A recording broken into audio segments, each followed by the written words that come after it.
Bismillahirrahmanirrahim. Assalamualaikum warahmatullahi wabarakatuh. Selamat datang kembali di channel YouTube Ismiati Farhani. Selamat menyaksikan, selamat menyimak. Apa kabar anak-anak semua? Kebetulan materi ini merupakan materi kelas 12 kurikulum merdeka. Kita akan sharing satu pembahasan. Ini merupakan bab dalam kurikulum merdeka, ada di awal bab, dengan judul pentingnya sabar dalam menghadapi ujian dan musibah. Ketika kita menghadapi ujian dan musibah dalam hidup, bersabar adalah kunci untuk tetap tegar dan dekat dengan Allah Subhanahu wa Ta'ala. Sabar memampukan kita untuk menghadapi tantangan dengan ketabahan dan kebijaksanaan.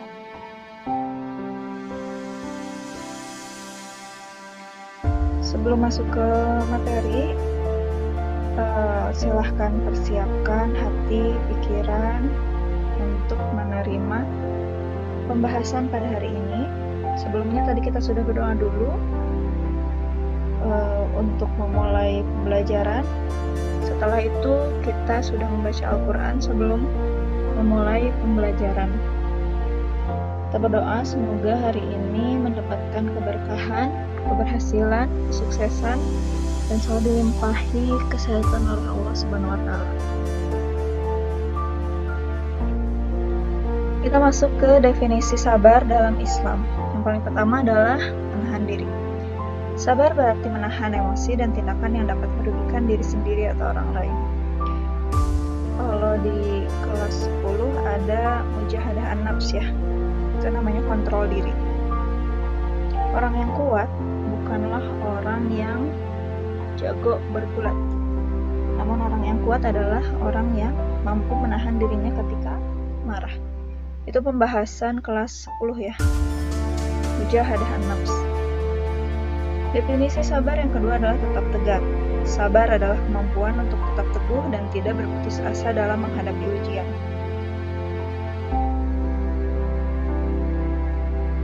Yang ketiga adalah kepasrahan kepada Allah Subhanahu wa Ta'ala.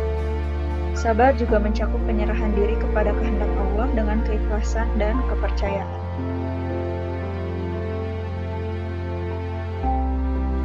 Lalu ini ada dalil tentang musibah. Ternyata ada dalam Quran surat Al-Baqarah ayat 155 sampai 156. A'udzubillahi minasyaitonir rajim. Walanabluwannakum bisyai'in minal khawfi wal ju' wa naqsin minal amwali wal anfusi was samarat wabashshiris shabirin. Dan kami pasti akan menguji kamu dengan sedikit ketakutan, kelaparan, kekurangan harta, jiwa, dan buah-buahan. Dan sampaikanlah kabar gembira kepada orang-orang yang sabar. Sedangkan ayat 156, allazina idza asabathum musibah qalu inna lillahi wa inna ilaihi raji'un. Yaitu orang-orang yang apabila ditimpa musibah mereka berkata, inna lillahi wa inna ilaihi raji'un. Sesungguhnya kami milik Allah dan kepada Allah lah kami kembali. Ini merupakan istilah yang sering kita dengar ya, kalimat inna lillahi wa inna ilaihi raji'un. Ternyata ada dalam Quran surat Al-Baqarah ayat 156 yang menggambarkan ternyata semua aspek yang ada pada diri kita, ada di sekeliling kita, ternyata akan kembali kepada Allah.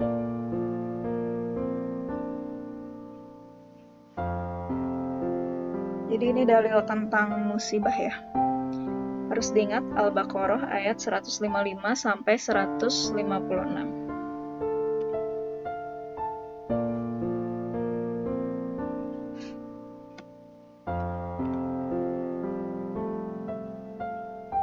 Ini saya menggambarkan ada 3 tahapan, bukan 3 tahapan ya, 3 lapisan ujian dan musibah yang ternyata ada dalam kehidupan kita. Yang pertama, kita dihadapkan pada fase cobaan.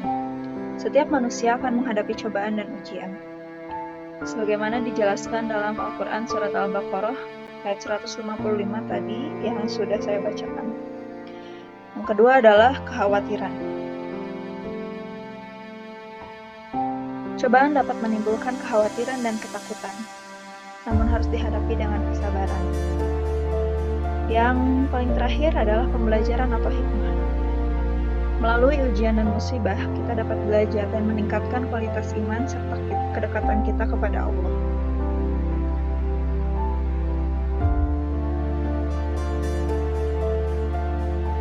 Lalu apa respon yang diharapkan? Ternyata poinnya ada 2. Bersabar dan kembali kepada Allah. Kenapa harus bersabar? Ketika menghadapi ujian, respon yang terbaik adalah bersabar dan tetap berpegang pada keimanan. Lalu kita kembali kepada Allah.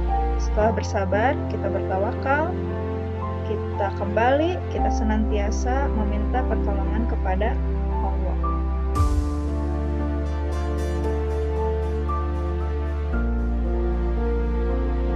Lalu di sini kita akan bahas manfaat bersabar dalam menghadapi ujian dan musibah.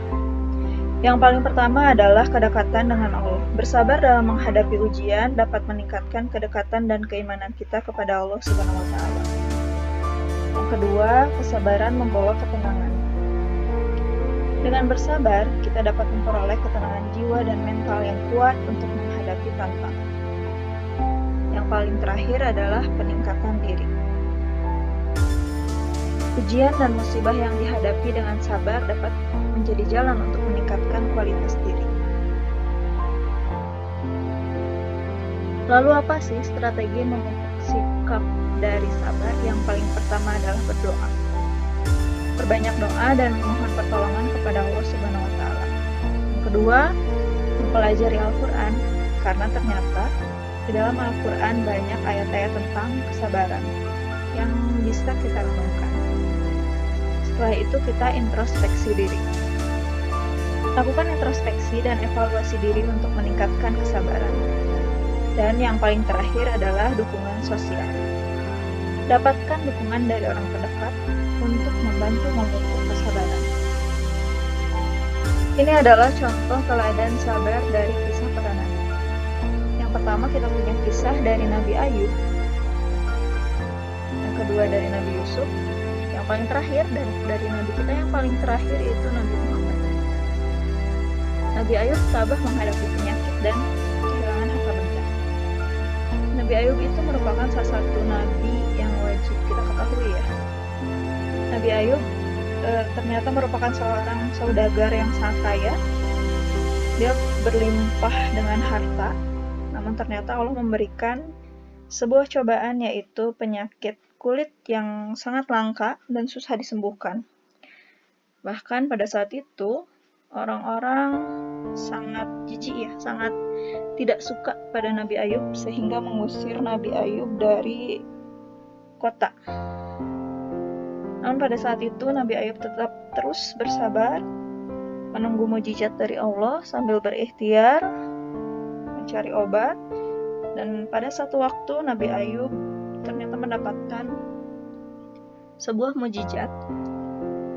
Nabi Ayub diperintahkan oleh Allah untuk menghentakkan kakinya dan akhirnya keluarlah air yang pada saat itu airnya digunakan Nabi Ayub untuk membasuh seluruh tubuhnya. Dan apa yang terjadi?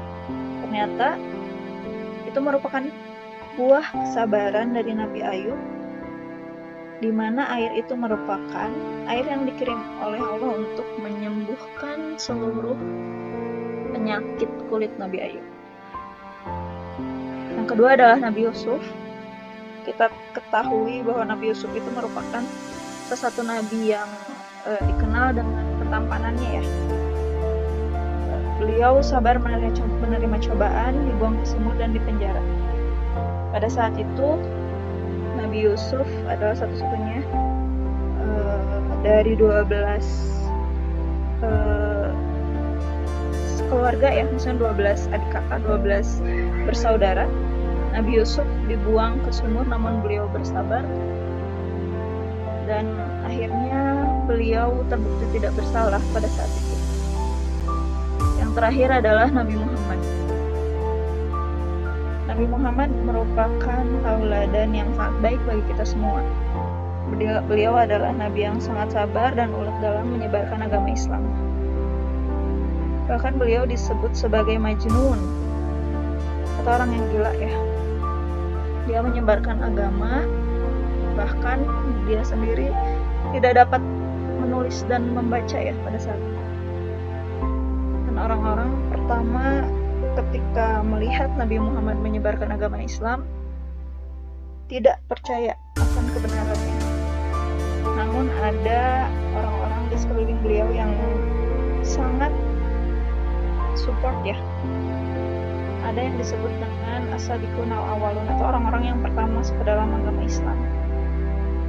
Salah satunya adalah istrinya dari kalangan perempuan. Itu merupakan buah kesabaran Nabi Muhammad SAW sampai detik ini. Ajaran agama Islam tersebar di seluruh muka bumi.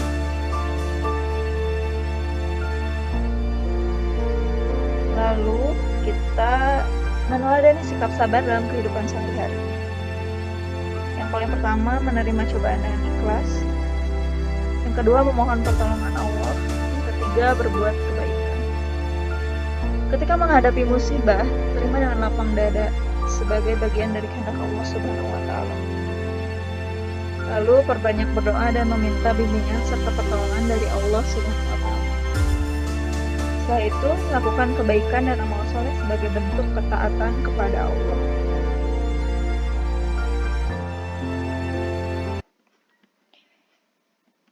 Itu merupakan pembahasan terakhir dari bab ini tentang sabar dan dalam menghadapi ujian dan musibah. Semoga video ini bermanfaat. Kita bertemu di video selanjutnya. Ditutup dengan doa. Rabbana atina fid dunya hasanah wa fil akhirati hasanah wa qina azabannar. Assalamualaikum warahmatullahi wabarakatuh.